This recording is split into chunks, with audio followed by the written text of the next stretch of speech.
Hey everybody, and today I want to talk to you about something called Beck's Cognitive Triad and how it can help you understand depression better.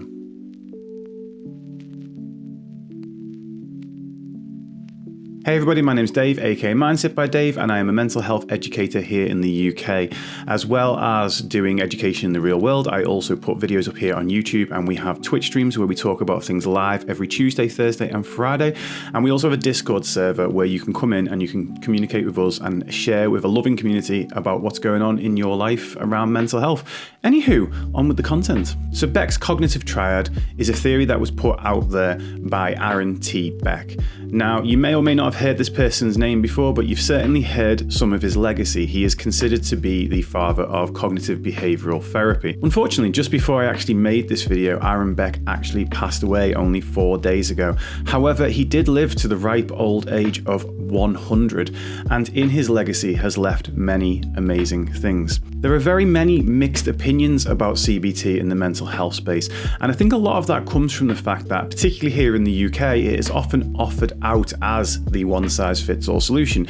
And as we all know, there just isn't a one-size-fits-all solution. However, his work in this area, and particularly in Beck's Triad, can be something that can teach us an awful lot, especially when it comes to depression. The Triad itself is made of 3 different sections, and it is thoughts or even beliefs about yourself, about the world, and about the future. And I want to actually focus on the word beliefs here, because as someone who has been caught up in this triad, you don't just think these things, you 100% believe them. We're going to get in and break down what each individual area is. Let's start with self. This is usually a belief that you are somehow incapable to face the problems ahead of you, or potentially even going one step further than that and completely and utterly believing that your worth and value as a human being is non-existent. Things like nobody likes me, things like I am worthless, those type of thoughts that you may have had at some point are all part of this initial cognitive dissonance. The main thing to understand about each one of these things is that they are all lies that our brain is telling us. One of my friends up for the challenge says this great line, which is, your demons scream loudest when they are losing. And mental health can very much feed itself. It becomes a self-fulfilling prophecy. When you are depressed, you have depressed thoughts and even depressed beliefs. The depression itself will keep on screaming and talking to you and sharing these ideas and thoughts with you about yourself, even when they are not objectively true. It's very easy with these beliefs about ourselves to actually chip away and slowly get into this kind of mindset about ourselves, because we berate ourselves over time and we chip away, pick at ourselves, and allow those little comments that on the day-to-day seem to go unnoticed, but in the grand scheme of things are working towards this overall belief that we are in some way unworthy. Moving on to beliefs about the world. Now, this is about other people around you. Everybody is horrible. Everybody is horrible to me. Nobody out there likes me. I have nobody. There is nobody I can turn to. The world is full of terrible people. The world is a terrible place. Again, we've talked on many videos in the past about something called confirmation bias. And if you believe that the world is a terrible place, or if you believe that everybody is out to get you, what you will see is you will notice and pick up more on the things that prove that to be true. So you will notice things like a person behaving negatively towards another, and you might actually completely just blank out people being positive and being nice to each other. There's actually evidence to support both sides of the argument out there. There are evidence and there is people in this world that are great to each other, and there are also people in this world that are terrible to each other. The world on the whole is not neither a very positive or a very negative place. It is just individual interactions that we see and the ones that we focus on. The other thing to be aware of here is that we actually weight negative interactions higher. So if we see a negative interaction, it sort of carries the same sort of weight as maybe 5, 10, 12 positive interactions. We need to see many positive interactions to counterbalance a single negative action.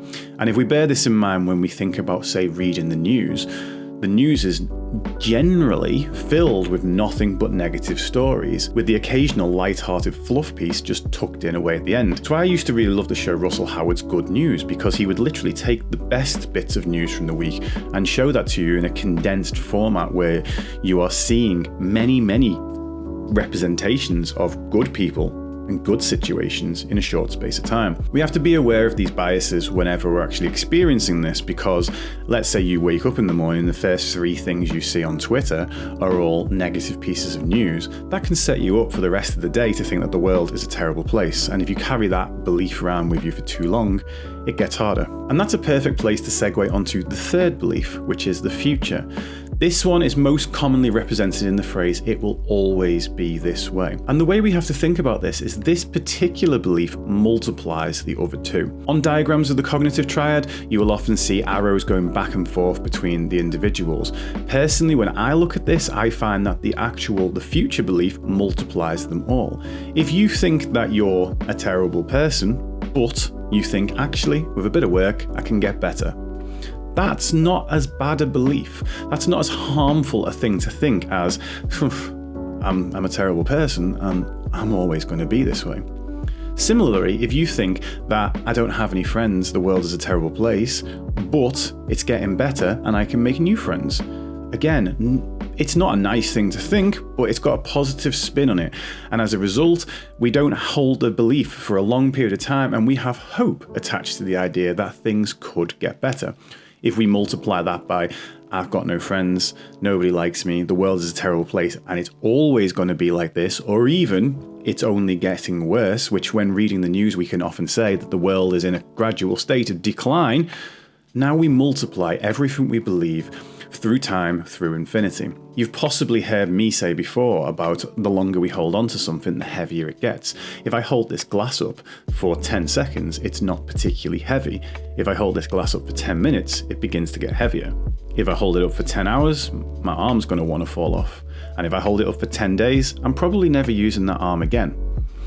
And this is the same thing, that whenever we think about the fact that it will always be this way, everything we have to hold on to becomes heavier. So what can we learn from all of this? Well, the main place to start is to understand that these things are distortions. They are not objective truths. They are lies that our brain is telling ourselves and actually choosing to believe, or even believing through sheer repetition. You say something enough times in your head, you begin to believe it.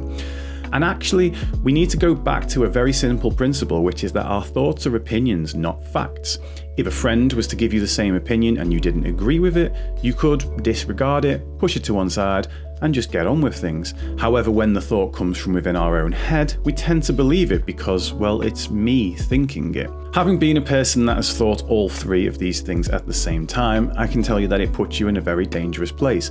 And I needed to be taught to challenge those expectations, to challenge those beliefs, and to challenge those thoughts, and actually to begin to look for the exceptions to what I believed were the rule. If you believe, for example, that you are a terrible person, instead of looking at all the reasons in which you are terrible, think about ways in which you could be better. Look at characteristics within yourself that you already admire, even if it's only to a small level, and begin to focus on those. And then we focus on those, we can amplify those, and eventually we can begin to actually reshape that thought pattern about ourselves. The same when it comes to thinking about the world being a terrible place. Look for pieces of good news. There's an account on Instagram I like to look to for this. It's called Tank's Good News, by a guy with the amazing punny name Tank Sinatra, and he literally puts out articles of good things that are happening. If you curate your feeds to actually have some of that good news coming in to counterbalance the bad news that inevitably we are going to see, because that is what the news agencies thrive off of. So it is about looking for the proof that there is good in this world. And as for the final belief of it will always be like this, cultivate using the phrase, "this too shall pass." It's a cliched phrase and it's been sewn into pillows and put on Instagram posts, but it's a cliche that has a lot of power in it, and to be frank, I didn't learn it until much too late in my life. As a result, it was very easy for whatever I was going through to feel like it would always be this way. But again, there's a negativity bias there, because when I was happy historically, I didn't believe that I would always be happy, but when I was sad or depressed, I did believe that I would always be depressed. For those two emotions to exist in the first place, depression cannot be permanent, but the belief that it is permanent keeps me, or kept me, in that depressed best state. So turn to that phrase, and whatever you're experiencing, remind yourself that this too shall pass. You do not have to hold on to what you are holding on to right now forever. You just have to ride out this storm in this moment. It may seem like an oversimplification, but when we take that multiplier out of it, that it's always going to be this way, again, it makes that weight significantly easier to hold, and actually will begin to prove to you your own resilience and your ability to get through things. As always, I really hope that you've enjoyed this content, and if you have, please hit that subscribe button. Remember that it is priceless to you, but it is priceless to me. And again, I would love to have you come and join these type of discussions live with us over at twitch.tv/mindsetbydave, where we have mental health discussions, interviews, talk shows, and just a great community every Tuesday, Thursday, and Friday. And I will see you soon.